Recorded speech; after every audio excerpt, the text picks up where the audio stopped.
Glasses on. Well, I'm getting old. Yeah, So I had mine on, but there's a stinking light on me, so a yeah, I'm reflection. taking mine off. Taking them off. Listen, what we're doing in the collective is something new, and we are going to go through something today that talks about emotional safety, intimacy, maybe. And so, what better way for two guys to just talk about some sex? And I would have loved for a third person to be with us. Your wife Ashley could have joined, but I know she has some other arrangements. But in the Recovery Vow Collective, we talk about many things, practical ways that I love to give people ways to practically to go through their recovery and just to be successful. Maybe they can't get to a meeting that day, but they can go back and listen to one of these interviews.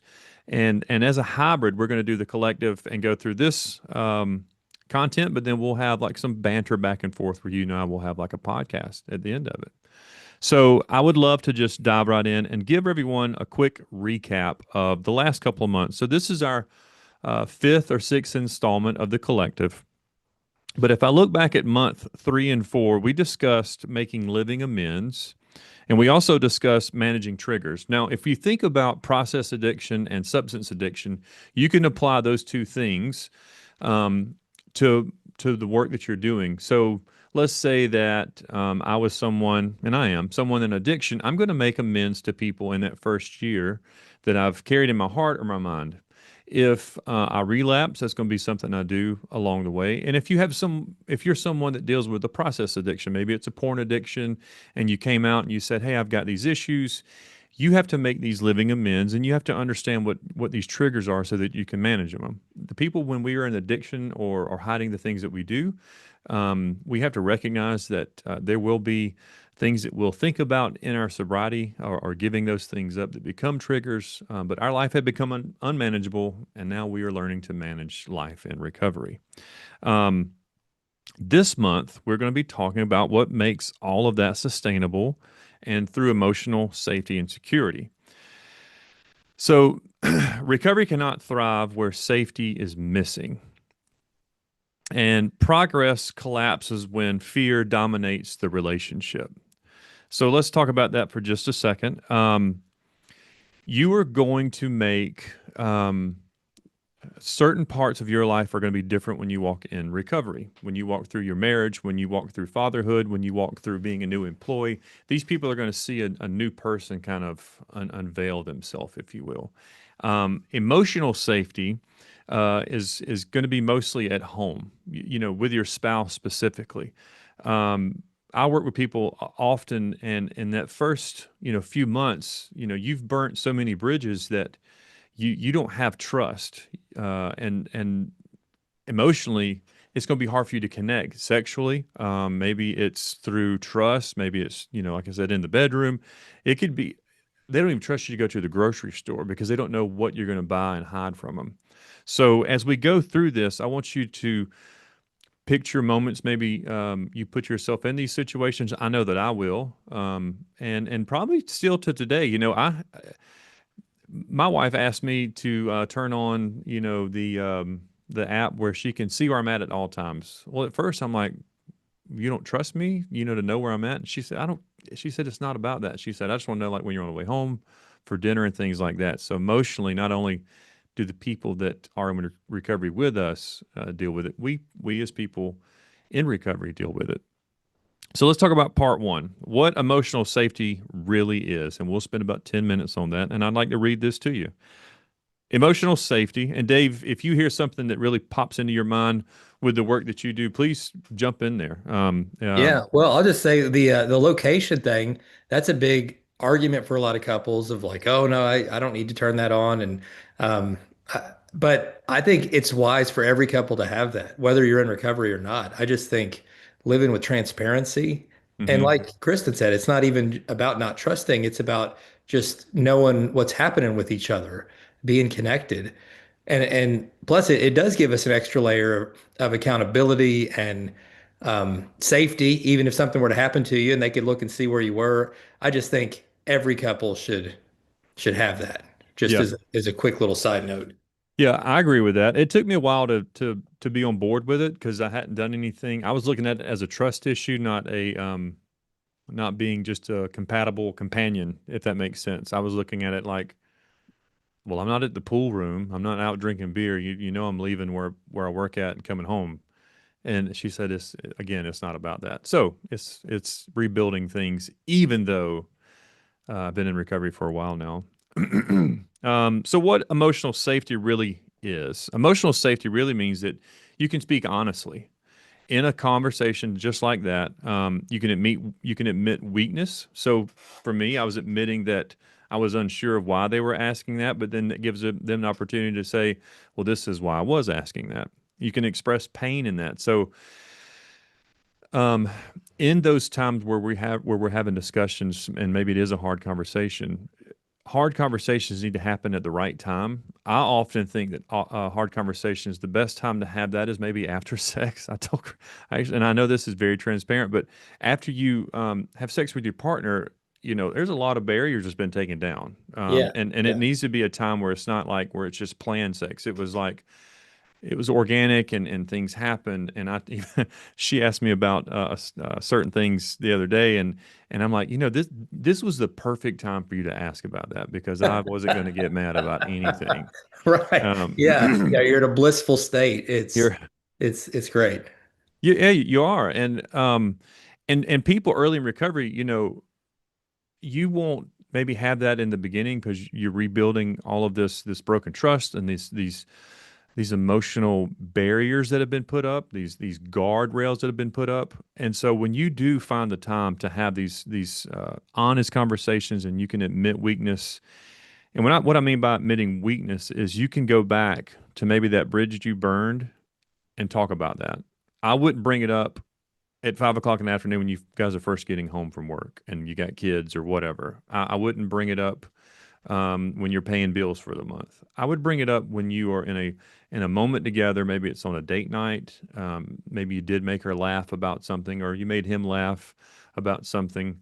Um, but just you got to find that time and be vulnerable. Express the pain, and without fear of punishment, ridicule, or abandonment. That's good. Yeah.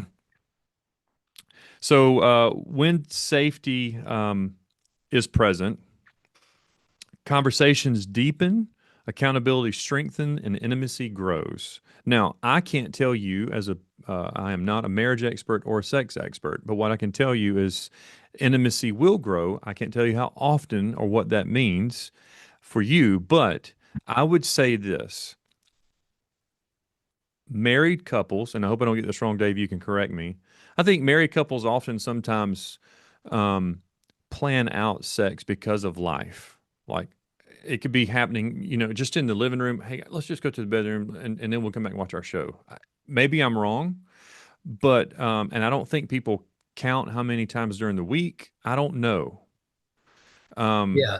But Well, if anybody's counting, it's the spouse that feels like it's not happening enough, right? Because they're like tallying it up is like almost ammunition of like, see, we only did it X amount of times over the last, you know, weeks or whatever.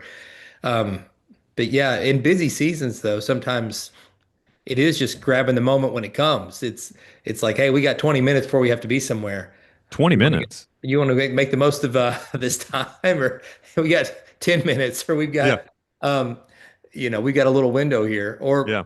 putting on the calendar saying, hey, like let's make sure that Tuesday nights we're gonna have some mommy daddy time. Yeah. Um, and hopefully it'll happen more than that, but at the very least, we're gonna know that like it's protected that night. We're not gonna make excuses. Uh, and I know that doesn't sound that romantic, but it can be practical in really busy seasons. But I love the bigger point here is about emotional safety. When one or both spouses doesn't feel emotionally safe with the other, then I mean your sex life is going to be one of the many casualties of that. And you might still be having sex, but you're not going to be truly making love, connecting mind, body, soul, the way that God designed the gift of sex to work. And Right. you really in marriage need all of that. And the marriage bed has to be the safest place on earth for both of you. And for it to feel safe for both of you, there has to be trust, transparency, vulnerability, and that emotional safety. And for women especially, men need it too, but for women especially, feeling safe with their husband, emotionally and physically safe, is is a non-negotiable Yeah. as it relates to, well, really all parts of marriage, but specifically for her to be in the mindset to make love. If she doesn't feel emotionally safe or connected, that's going to be the last thing on her mind. And so you build emotional safety not just for your sex life, but your sex life is one of the many reasons why you need to do it. Yeah. You know, there's not anything taught in recovery about sex and sex life or intimacy or there's some emotional safety, and I even talk about it in the book Marriage After Addiction. But a lot of times I'll tell people to not change too much in that first year. Now I'm not saying go without sex in that first year, but from your point of view, and if I had to take it and make it like a hybrid of recovery point of view, the spouse that was going through the addiction, would you encourage them after a certain amount of time to start planning like a romantic night, not a scheduled thing, but like a surprise night, if that makes sense, where Yeah. you can have that deeper conversation after it was planned, or you can have that accountability, moment where you can have that discussion because you know you've torn those walls down. I think that's really wise. And I think being the one to take initiative to pursue your spouse's heart and trust, and not just to pursue them sexually, but really to just to pursue serving them and connecting with them and rebuilding trust with them. Because in addiction, whatever the addiction, whether it's a substance or a process addiction, you're chasing the next high, Hmm. whatever that high looks like. And if you're not careful, you can replace whatever that high was with trying to almost use your spouse in a sexual way to just get that next high. The orgasm becomes an acceptable high. Yeah. And of course that's a gift and sex is supposed to feel good. God designed it that way. But if your spouse starts feeling used, like, wait a second, I just feel like you're just looking for a hit. You're not looking for real connection here, then that's going to take a deep toll on the trust and the emotional safety in the relationship. And so, again, like you said, I'm not saying don't have sex at all, but you need to be really delicate about it as Yeah. you're rebuilding trust. It takes time for trust to be rebuilt, for safety to come again, and the only way to do it is through consistency, being consistent in your words, your actions, pursuing your spouse to serve them, not just for what they can do for you. And then when sex happens organically as a result of that, then it's going to be natural. It's going to be mutually enjoyable. But you just need to be patient. If your spouse, the non-addicted spouse, is a little reluctant at first, don't judge them for that. Don't yell at them or whatever. Just be patient and understand that they're wounded Yeah. and your addiction caused some of those wounds, and you'll get through it together, but it's a process. Yeah. No, I completely agree with you. We talk in the book Marriage After Addiction, we talk about marking your time in sobriety. Like, we get these chip systems when I hit 30 days, 60 days, 90 days. You and Ashley are really good about doing date night. Date night, maybe weekly. Would and I guess depending on the workload and the availability and the trust, um, is that something you would encourage? I'm sure you're going to say yes, but how important is that date night that you have created? Oh, it's been a lifeline, especially when the kids were younger, which is when it was hardest to get away Hmm. because you needed, childcare. We've never lived close by to family, so childcare takes extra effort, but it's so worth the effort. And in those really hectic, stressful seasons with young ones at home, and that's a beautiful season too, but you need to make time for each other as husband and wife, or else you're just going to become a kid-centered household where the kids are going to grow up and leave, and then you're looking at your spouse and realizing this is a stranger. I don't even know this person anymore. Hmm. So stay connected, um, make it consistent. Ideally, get out once a week. I know there are some seasons where that's maybe not practical, but we've tried throughout our marriage to really stay with that timeline. For us now that our boys are older, it's easier for us to just sneak out and grab a quick dinner and come back. And I mean, we can do things like that now, even a couple times a week, because we don't need a babysitter anymore. So it's a totally different reality. But for Yeah. those of you who need childcare, I'd say plan it out. If you can't really afford a babysitter, find another couple that you're close to that have kids similar ages and work out some kind of childcare swap. Like, hey, can I drop my That's a kids good off over idea. here once a week, and then you do the same at our house next week, and let's go back and forth so we can have some time away. It's one of the best things you can do for your marriage, and it's actually one of the best things you can do for your kids. If your kids grow up seeing you prioritizing their marriage, that's a great gift to give to Mhm. them. And it's something that the person that's in the addiction or in the recovery that was in addiction, if they can take the torch and carry that and do the planning for that, so it's not something that the spouse has to do. That Exactly. that's Yeah, that's that's really perfect. good, Dave. All right, so that brings me to this point next about when safety is absent. Defensiveness increases, withdrawal escalates, tone can harden, and silence replaces connection. These are a few things that you and I just talked about.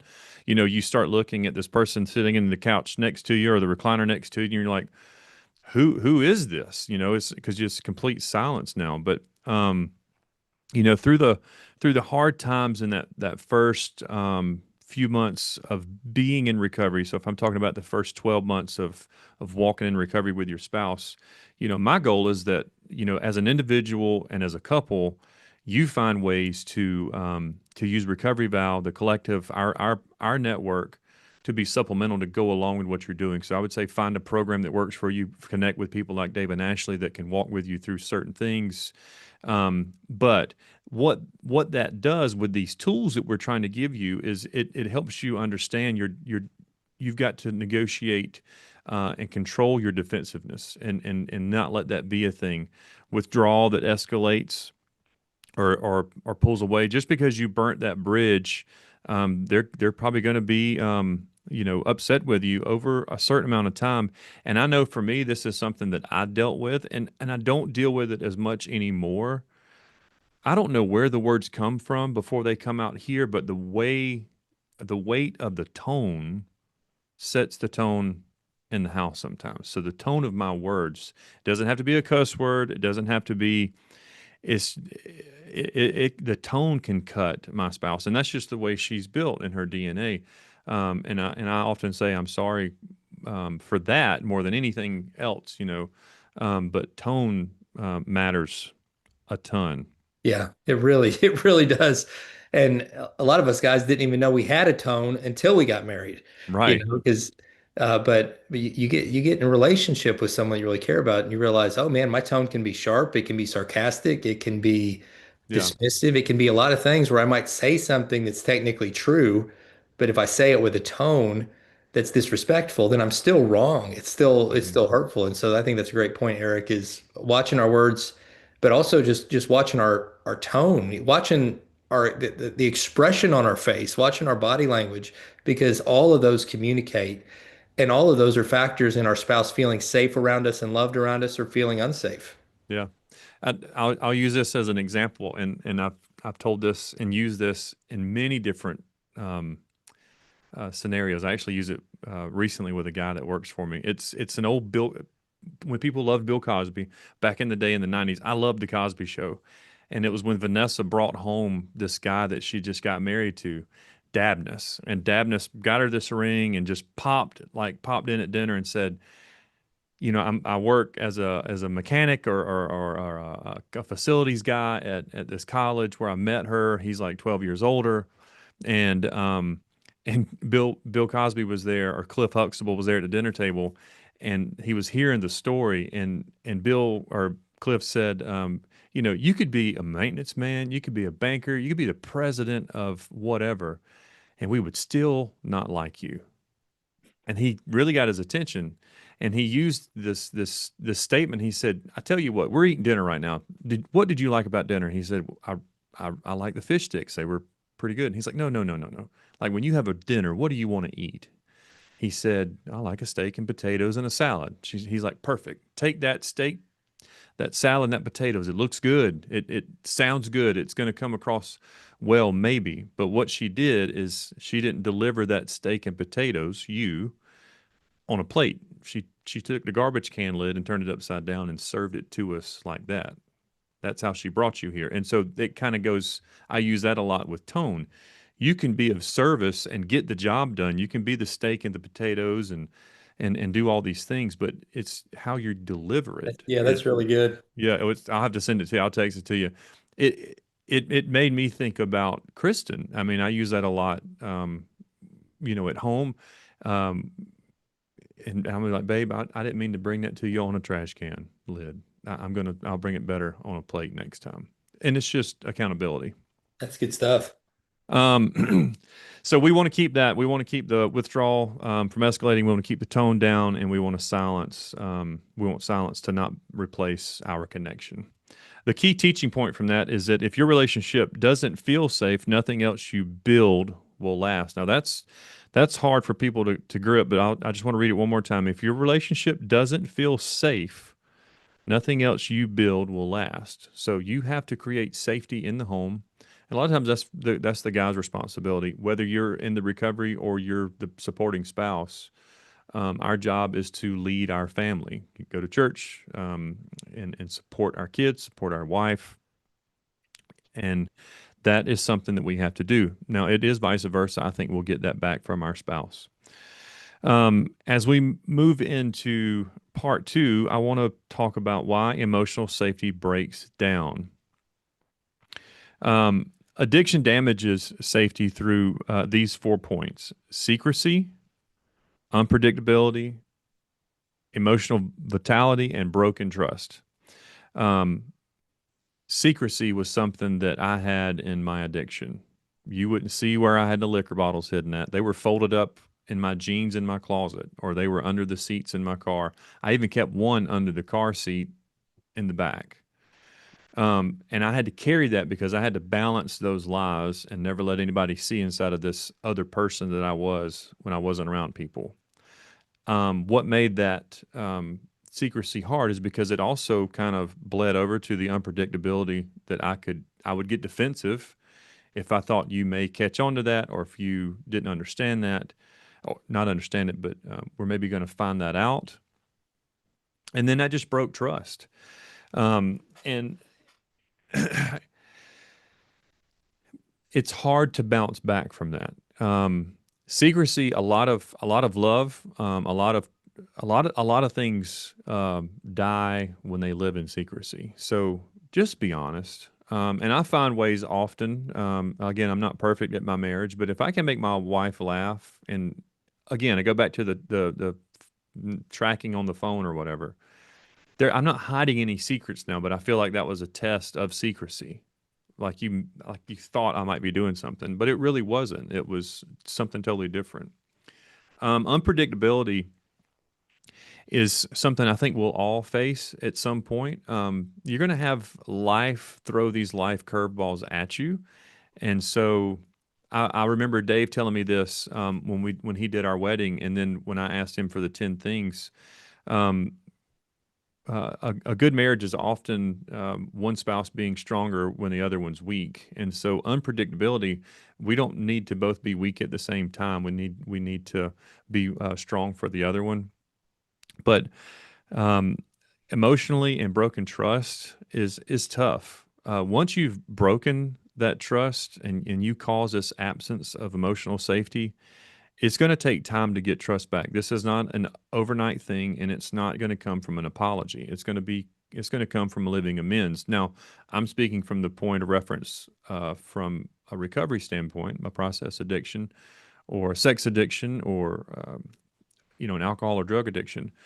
Dave, I don't want to share your story, but I know that you had an issue with porn addiction. Can you maybe just Yeah, tell us sure. a little bit about what time do you think the time frame for that kind of rebuilding trust with Ashley? It wasn't overnight, right? You had to make an amends to her and live out those amends.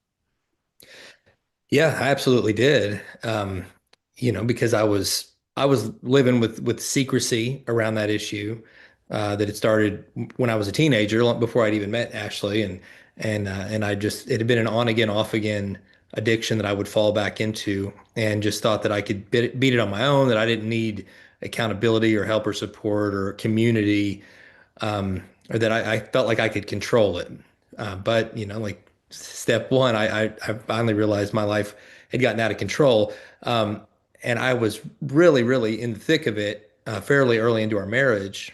And I wish I'd had the courage to come out and confess it to Ashley before she found it, but that's not how it happened. She found where I'd been looking. This was before the days of smartphones. This was Yeah. back when we had big clunky desktop computers, and she found where I'd been. She was exposed to these images, which I hate. I hate that for her. I just hate the whole thing. And trust was really wounded. You know, it's been said, um, trust is built in drops and lost in buckets. You know, Wow, so that's good. yeah, so I try to think about that a lot. That I dumped out a whole bucket load of trust that day, but she really had the grace to come alongside me. And forgiveness isn't saying like, hey, it doesn't, you didn't hurt me. Forgiveness is really handing somebody the bucket back and saying, I'm going to give you a chance to fill this back up, and I'm going to walk with you as we do. And she did that, and it was a messy process. I mean, I know there was at least one relapse, um, and then started the process over, and it was messy, but she was so full of grace. But she was also, it was a great balance of having grace, not beating me over the head, not adding shame to what I was already feeling, but also like, insisting on healthy boundaries, insisting on accountability, which were needed. Hmm. And she did both. And I think most people probably err on kind of one extreme or the other there, like the grace people that are just, you can do no wrong.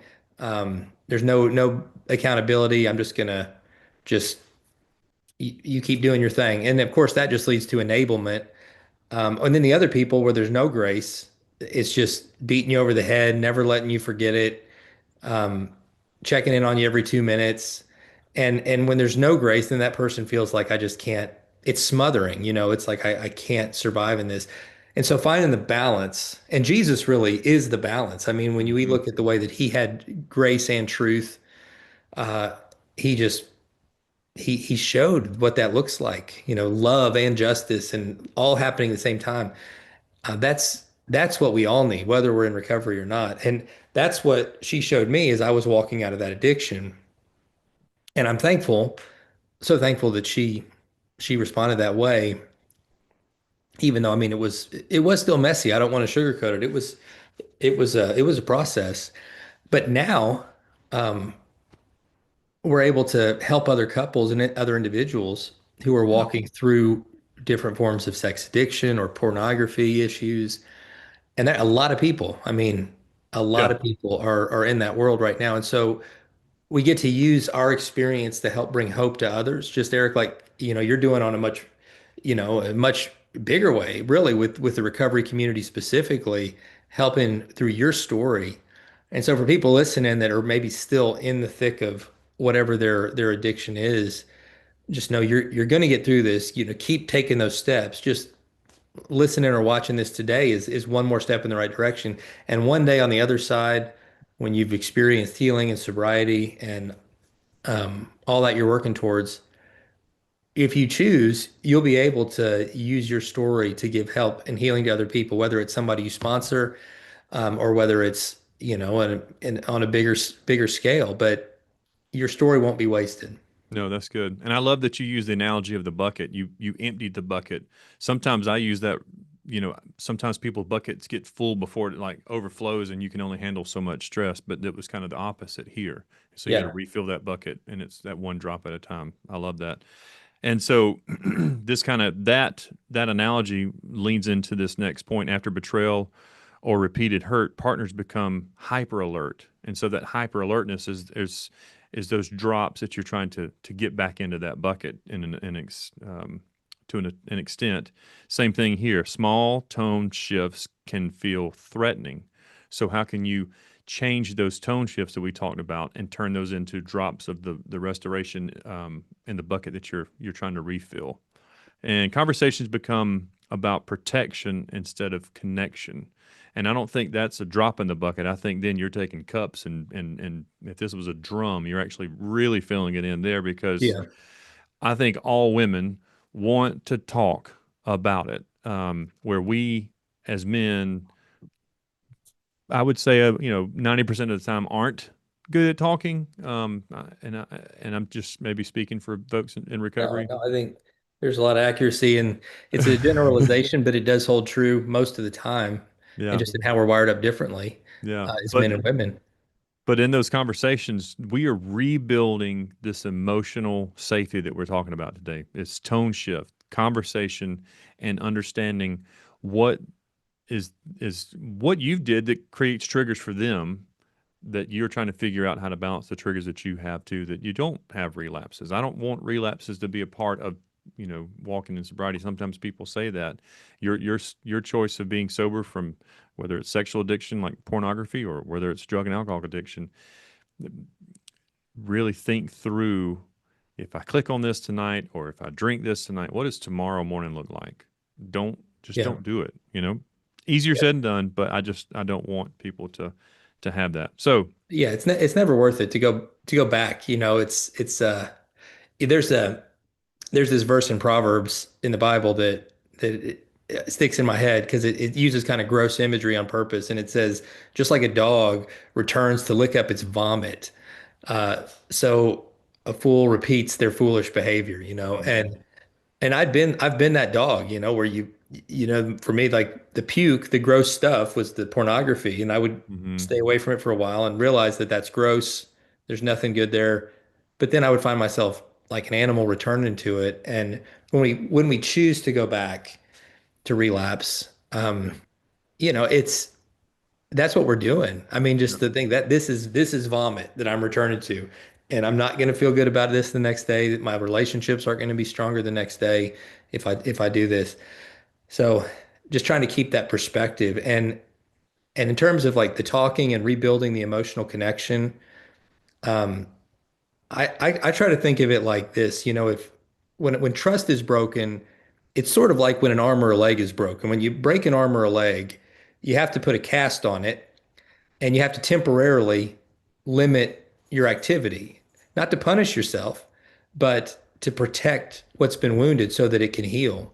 You have to take a bath. You can't take a shower because you can't get it wet. You can't, go lift weights on it yet. There's just certain things that aren't wrong to do, mhm, but you got to willingly give those up for a while because things are so fragile. And when you've broken trust, I think the person who's broken it needs to be willing to voluntarily restrict some of their own activities, just in that process, kind of like the process of wearing a cast in the short term of saying like, hey, like I'm gonna whatever that looks like to you. I'm not gonna go to these places at all.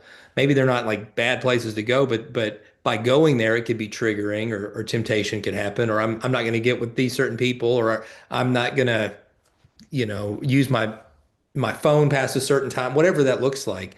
To willingly do that again, not out of like self-punishment of saying like I want to live with so much transparency that especially in the short term when things are so fragile, to just let you know, hey, like I'm all in on this. And as we move forward, then some of those freedoms will come back. But even then, I want to live with transparency. I want you to have no yep. reason not to trust me. There's no part of my life that's off limits to you. No, that's really good, Dave. Um, as we wrap up on part two here, before we go to part three, I want people to hear this. This is the key idea takeaway from what we just talked about on the breakdown of why emotional safety does break down. Safety is not rebuilt automatically when behavior improves. It must be rebuilt intentionally. Trust is rebuilt through behavior. Safety is rebuilt through emotional consistency. So, everything that Dave and I just talked about, letting you guys have a peek inside of our lives, this is pretty much it in three bullet points. Trust is rebuilt through behavior. So, we had to recognize the changes that we need to make and do that. It's not through an apology. It's rebuilt through emotional consistency. Remember the drops in the bucket. Sometimes it's a drop, maybe it's a cup, but those emotional consistencies will fill that bucket back up. And the safety that your spouse or you or your family feel, specifically your spouse and what we're talking about today, automatically return when behavior improves, and it must be rebuilt intentionally. So let's move on to part three. In part three, we're going to talk about 5 pillars of emotional safety. Now we'll spend about 10 minutes on this. But I'm gonna read out these 5 things really really quick, and then we'll kind of go back over it. The 5 are presence, honesty, curiosity, boundaries, and kindness. All right, so let's talk about presence for just a second. Presence is staying emotionally engaged when discomfort rises, not checking out, not escaping. That means to me, when I hear that, I'll just be honest with you. Right now, my wife and I, we are watching two different shows, or I may be in TikTok land while she's watching a show or something. So emotionally, she wants us to have a show together. It brings, whether I enjoy it or not, she just wants to see me in the chair. She doesn't want a roommate in a few years when all the kids are gone. She wants us to have had built something, a reason that we're spending that time together. So presence is going to be important. Not checking out, not escaping. Now, I will say this, and I learned this by going through mediation: is when you are having a hard conversation or an argument, whatever it is, have your word where you need to separate. Now, that would be when presence needs to be, step away and then come back. But safety grows when your partner knows that I'm staying. I'm here for you, and in whatever way that you live your life. They just need to see that. Yeah. Honesty. Now, this is a big one because we've been, often, and I'm talking to my recovering addicts, male or female. You got to start talking the truth. You have to tell the truth the first time. Don't hide in the secrecy. Don't let something that you're doing after dark when your spouse is asleep. Don't be doing those things that you used to do. Minimize, don't no minimizing, no hiding. Be transparent. If they want to see where you are, share location. If they want to call you, I remember Dave saying this too when we did the 10 things. When your wife calls or when your husband calls, answer the phone as quickly as you can.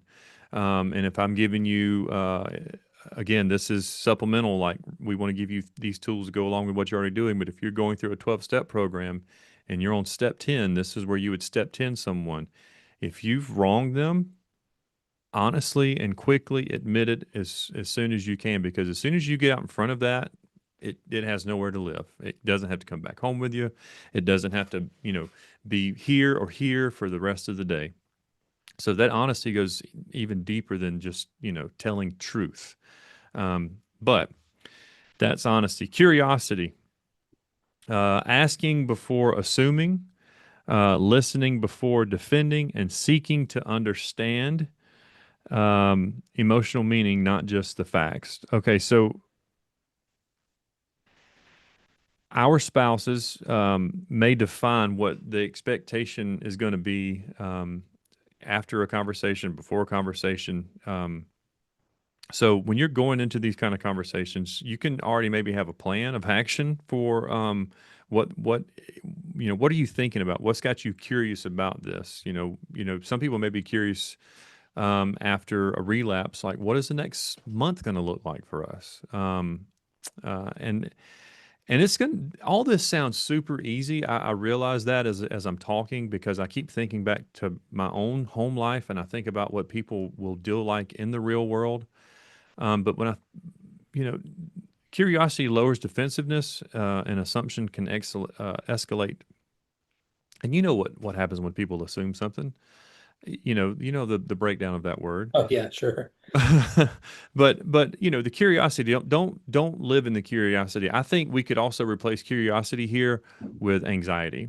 um I can be an anxious person, and so can my wife if we're in our own thoughts. So have conversation, eliminate the curiosity. And that kind of funnels to the next one, which is boundaries. Clear agreements, defined expectation, consistent follow through, and revisiting boundaries when they're needed. Safety increases when both partners know what is okay and what is not okay. And Yeah. all that comes with time. These clear expectations, of, again, the location thing. I said yes to that because it gave a clear expectation that I'm on her side. I see where she's coming from. I let my guard down enough to say, this is why it meant so much to her. I followed through with that. And I can say there's things that I expect from my wife because we share certain, I don't want to say chores, but tasks and ownership around our household. Like, when we get paid, this is what I need you to be responsible for, and this is what I need you to budget. You start having these real conversations that'll take place that maybe they didn't take place when you were in addiction. Yeah. because now you're this new person, and you're managing not only your life but your life with your spouse and your kids, or maybe that you're listening to this and you're managing it with your family. Maybe you're with you're with your parents, or you're a parent listening to this, and you're creating these boundaries for children. Set those clear expectations. In the beginning, don't give me a whole lot of choices. Give me one or two choices that I can make the right decision out of one or two opportunities, if that makes sense. And that builds trust from the person giving those choices, but it also builds trust from the person that's making the decision. And so that just creates the constant follow through, and just understanding that those boundaries aren't punishments. It's a rebuilding of walking through your amends. Dave, you got anything you want to spit out on that before I move on to kindness? Yeah, well, I mean, the boundaries thing, I think we kind of give that word a bad rap, like, oh wait, that seems restrictive. But no, it's freeing. Good boundaries are freeing. I mean, if you're like a sports guy, like imagine how chaotic and pointless a football game or a basketball game would be if there was no out of bounds markers. Mm-hmm. Like if there weren't lines saying, where was out of bounds. I mean, you could just run a mile in the wrong direction, the Yeah. game would be complete chaos. And life is chaos. Marriage is chaos. Recovery is chaos if there aren't boundaries. And so there's a really great book called Boundaries by doctors John Townsend and Henry Cloud. And fairly early in our marriage, somebody handed us that book because um, it helped not only with like porn recovery, but we were going through some really difficult family relationship issues, and there was a lot going on. And that book really helped. And so I would just say there are resources out there on that topic in particular. If you get that one's, I think, the hardest one to get right, but Mm-hmm. if you get it right, man, it's so freeing. Right. And it's kind of like being in process. You'll be in process of understanding boundaries for the duration of your marriage, probably. Yeah. Oh yeah. Yep. The last one is kindness. Kindness, again, tone matters more than content. Repair quickly when you miss it. Like I said, that's a step 10 thing. The sooner you get out in front of that, you own it. And kindness makes vulnerability possible. So be as kind, be as funny, be as supportive as possible, but you being gentle in your tone and in your demeanor and in your understanding. Again, this is easier said than done, especially if you're fresh into recovery and maybe you're just a couple of days out of addiction. You're not going to understand all this, but I Yeah. want you to Yeah. watch this over and over and over again to kind of get an idea of. I've been in it for 16 years. Dave's been in a different type of recovery for a certain amount of time. We are giving you personal insight and our thoughts on why this matters. Your recovery is going to create everything we're talking about. Your recovery is going to create an open kindness inside of your heart. It's going to open up the boundaries and why that means a sense of security. It's going to eliminate secrecy. All these different things we've kind of talked about all goes back to rebuilding the emotional support you need from your spouse, not your roommate. And if you are watching this and you are roommating with someone that you plan on getting married, I want you to go out and ask them to marry you this weekend. I don't know where That's that just right. came from, but just go ahead and do it. All right. So here's how we bring all of this together in summary. Presence keeps you engaged. Honesty removes uncertainty. Curiosity lowers defensiveness, just kind of takes away that anxiety. Boundary creates protection. Your kindness makes vulnerability possible. So safety first, honest second, everything else will follow. Our last part four is just the application of all of this. So as we transition into this last part, if emotional safety is this important, we can't leave it vague. We need a way to measure it and strengthen it. So let's talk about um, let's talk about that. I need you to explain. Wait a minute. Let me hold on just a second, Britt. Hold on just a second. Um, there it is. I need you to explain what it does without reading it verbatim. So repeat calm behavior, predictability, emotional consistency, so both partners can participate. Perfection is not required. Practice is. So if you want honesty, build safety first. Sorry, that was in the last part before I moved on. I just caught that.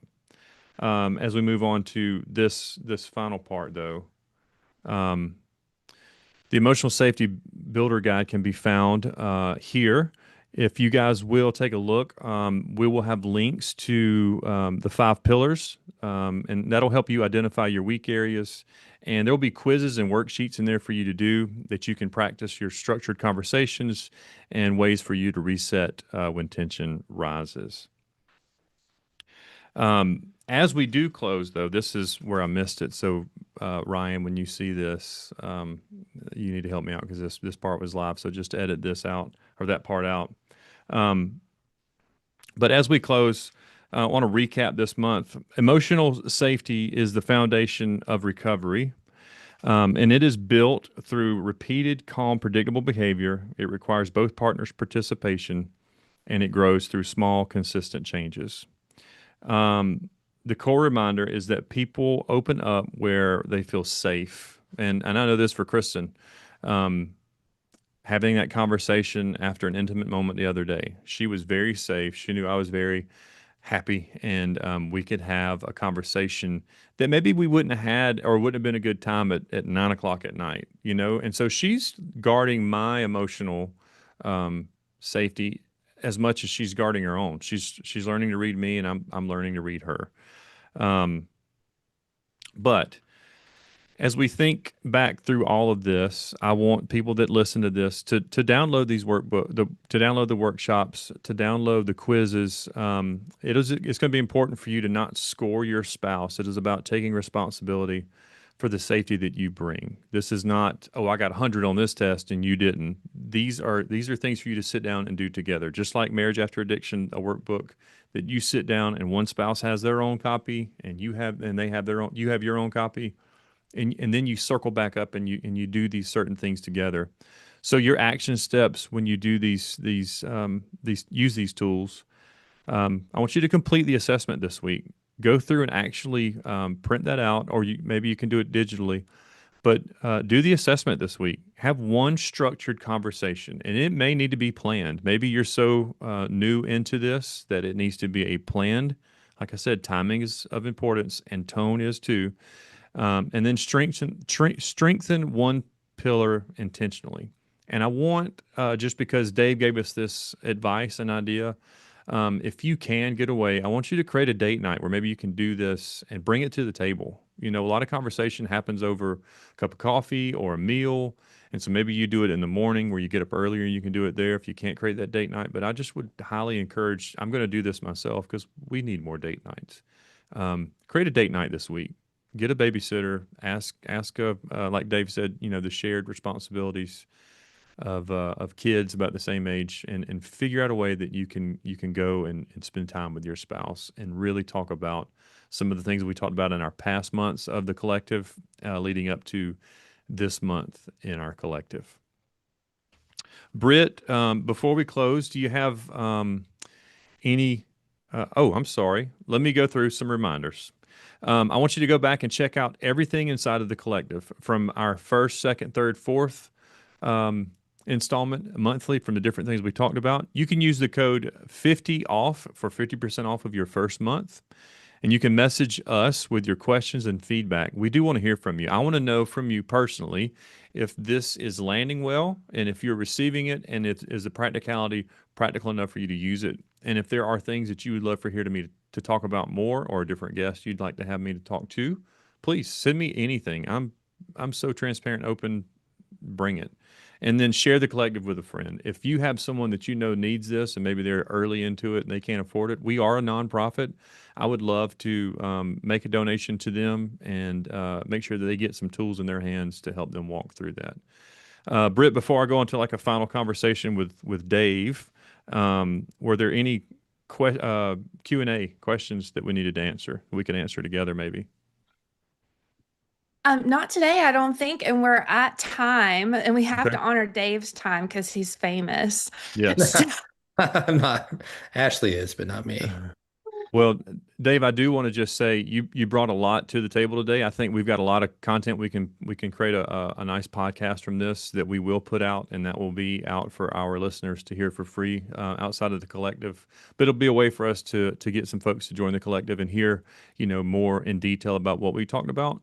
Is there any closing thoughts that you would want to share from really from a marriage standpoint that's practical that people can do?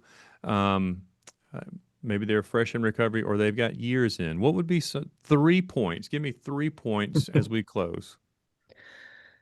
Yeah, absolutely. I mean, for those in recovery, those not in recovery, just those who want to build a strong marriage. I mean, the recipe, the God-given recipe for a strong marriage, it works. It works 100% of the time. And it works even though you're imperfect and your spouse is imperfect, if you'll treat each other with a lot of grace. And there's so many principles that build it, but I'll throw out just a few. I would say communicate about everything. Like just little things, big things. Bring your spouse in to every decision. Bring your spouse into what's on your mind, your hopes, your fears, your dreams, your insecurities, all of it. Just connect as much as you can, and check in with each other. Little short conversations.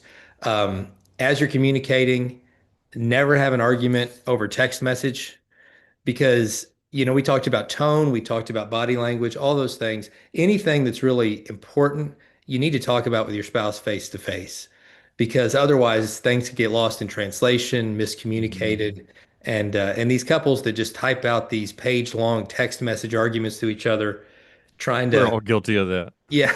Well, it's easy to do to get in that mode, but it really doesn't help.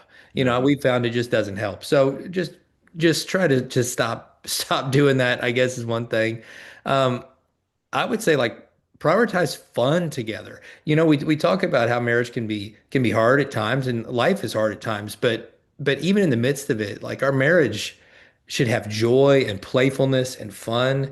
And I'm convinced that laughter is like a glue that holds people together. I mean, laughing together with your spouse, I think can be as binding as sex. I mean, it's Mhm. it's uh it's just it's something, it's a gift, it's a gift from God. Yep. I And totally it agree with you on that. One of the chapters in the book that we put out is all about letting laughter return to the marriage. see. I can't agree with you more on that. I know that I aggravate the crap out of my wife sometimes when I'm like, but I feel the most confident and where I don't have to be, um, I can be myself. Like I can Yes. like joke and make her laugh. I think that is so important. Oh yeah, it takes the walls down.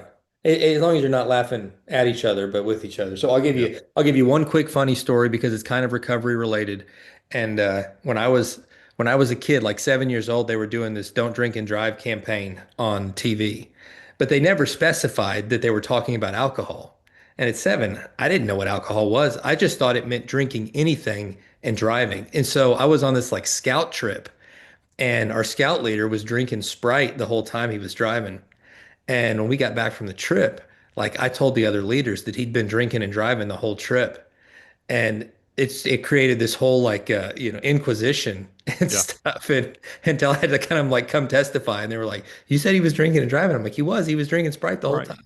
Yeah. I can see So Dave. I can see little Dave just walking down the school bus and just knocking juice boxes out of people's yeah, that's hands. right. Don't drink But and then drive. I see Chris Farley from the Adam Sandler movie driving the Billy bus at Madison. the Yeah. beginning.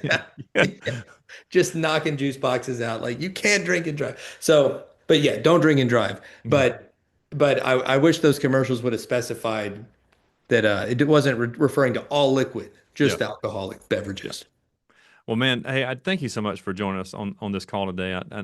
I always have looked up to you, and I appreciate you being my friend for so many years now. And for those of you that don't know, Dave gave me my 2-year chip. He also married my wife and I, and he's just been a part of my recovery. And so it kind of goes back to what we talked about today. That emotional safety can also come from a good small group of people. So if you have a good small group of people around you that care about you, stick with them and replace the ones that shouldn't be in your life. But Dave is one of those ones that needs to be in your life. So thank you so much, buddy.